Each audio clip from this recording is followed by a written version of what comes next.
Welcome to OncoPharm. I'm your host, John Bazar. I'm a professor of pharmacy practice at ETSU's Bill Gatton College of Pharmacy, and this is sponsored by Kelly C. PharmD, an oncology education company for pharmacists. Today it's a mad March day, one of the best months of the year.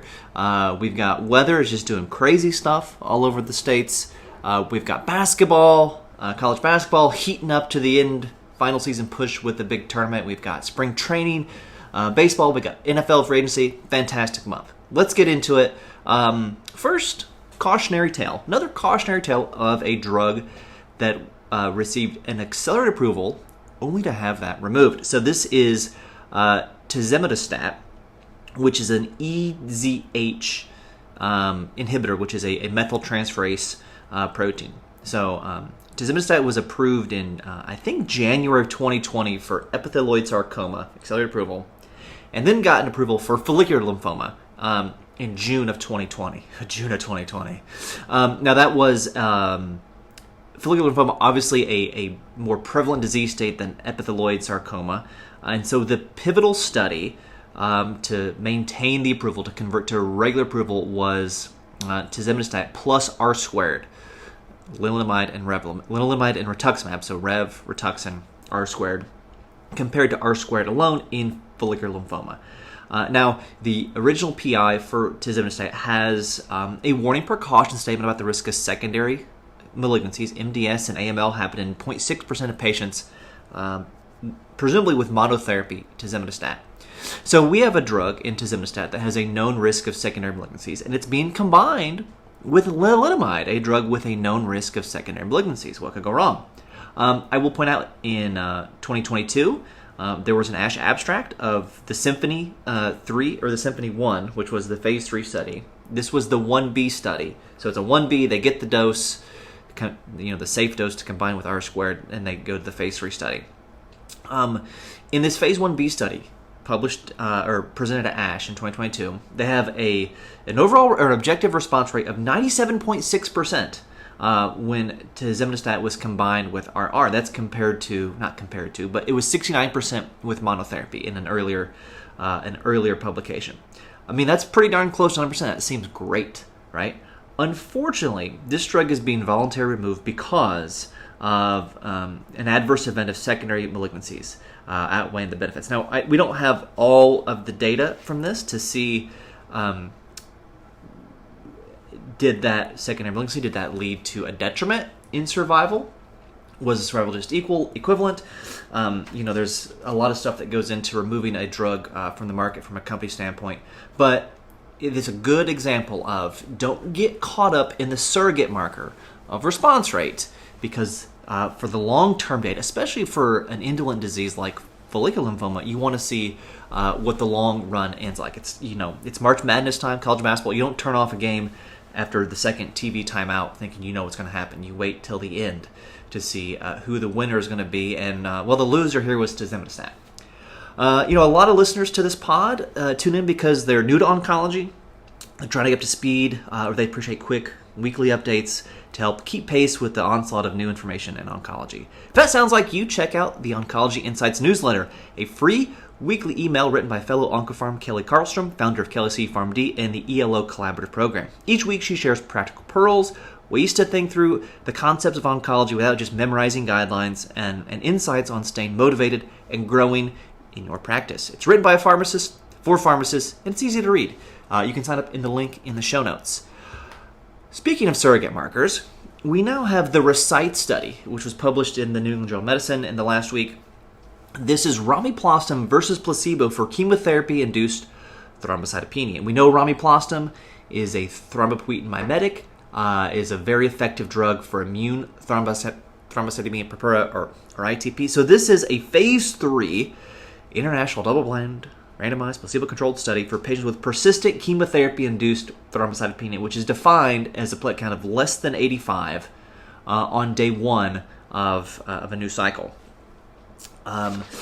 They are targeting in this study, these patients are all receiving oxaliplatin-based chemotherapy. So most of these folks are FOLFOX, FOLFIRI, FOLFIRINOX, some CAPOX folks, and it's a relatively small study. We only have, I think, 170 patients total in this study. So it's not terribly big, especially for a phase 3 study.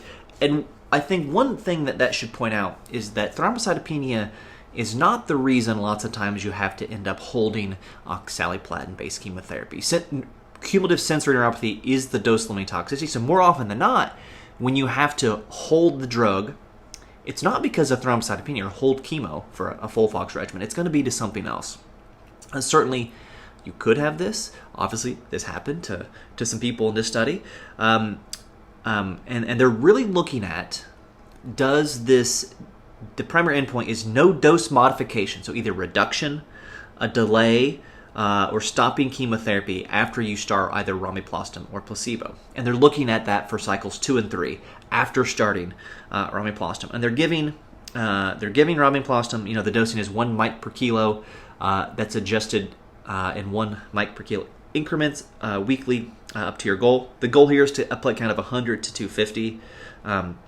After 12 weeks, if they didn't have a response of 100, they were stopped, as well as patients who didn't stop chemo as well. So when you look at this, you got 109 people in the romiplostim arm, 56 in placebo, so pretty small. The median platelet count was 70 in both arms when they were enrolled.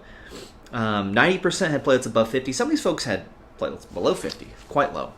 Most of these patients, like almost 80% of these patients were stage 4 or recurrent disease, so non-curable disease. And if you ask me, what should we do with this patient? They have thrombocytopenia, it's non-curable. I'd say delay and reduce the dose. If our goal of treatment is palliative, now there are some stage 4 patients with FOLFOX who may have oligometastatic disease of the liver, and they're curative intent. But if our goal is really palliative, then we definitely want to be more cognizant of the risks of chemotherapy, because the benefit is relatively less if we're in the palliative setting versus the curative setting. Most of these folks had more than 2 cycles of chemo.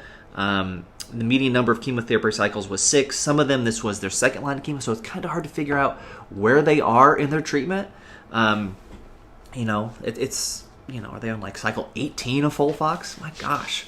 Well then, yeah, that makes sense. You probably had the benefit you're going to get from oxaliplatin. So if we look at our primary endpoint here, no chemotherapy dose modification due to thrombocytopenia, 84% in those getting romiplostim, 36% with placebo. So obviously giving a drug to increase platelet counts improves platelet counts. And that is going to decrease the need for dose reduction or dose delays. Now that was the primary endpoint.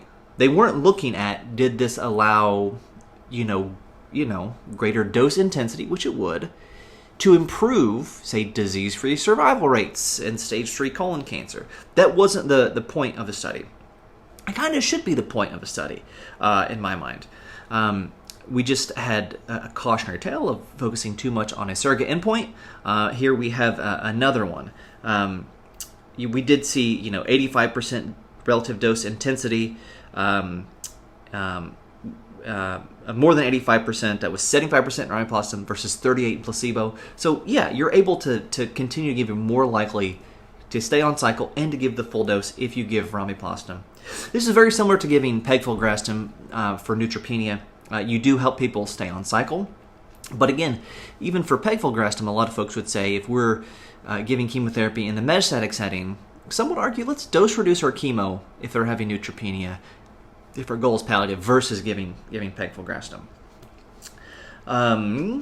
We did see a little bit more neutropenia with the filgrastim group. I don't think the filgrastim is contributing to that, but you're able to give more drug, so it makes sense. And that's 8% grade 3 neutropenia versus 7%. There was a little bit of by the way, that Tazemetostat ASH abstract I talked about that had that response rate of 97%. They said in that abstract, no new safety signals. It's too early to see a safety signal of MDS or AML. That would have been a good caveat to include. We see maybe a little bit of a safety signal here in that we had some thromboembolic events in 2% of those receiving romiplostim. And so we know that a higher platelet count can correlate with an increased risk of VT. That's one of the old, I think, Corona scale, if I'm remembering correctly, as far as cancer-associated VTE risk.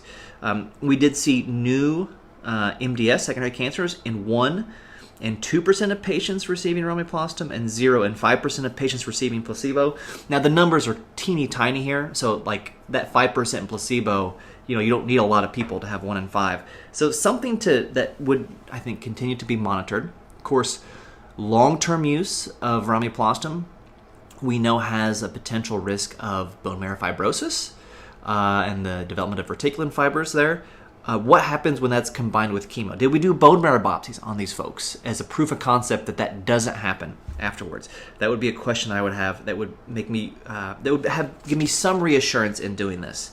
I will quote in their discussion, whether the improved relative dose intensity that can be achieved with romiplostim is sufficient to have an effect on response and survival endpoints is not yet proven, and this critical point requires further investigation. Agreed. Before this should be used mainstream, I think you'd have to agree with this.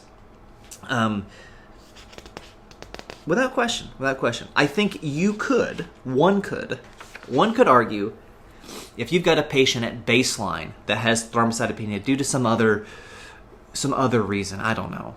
Maybe they have some sort of hepatotoxicity. You're going to try and give them Folfox, and oxaliplatin can be hepatotoxic. So there's no given that this is going to be a safe or good outcome going through this.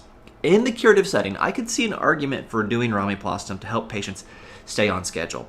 But we don't know if that actually is going to improve. It looks like it's going to improve dose intensity, and I think it's reasonable to assume that better dose intensity is going to improve your endpoints down the line.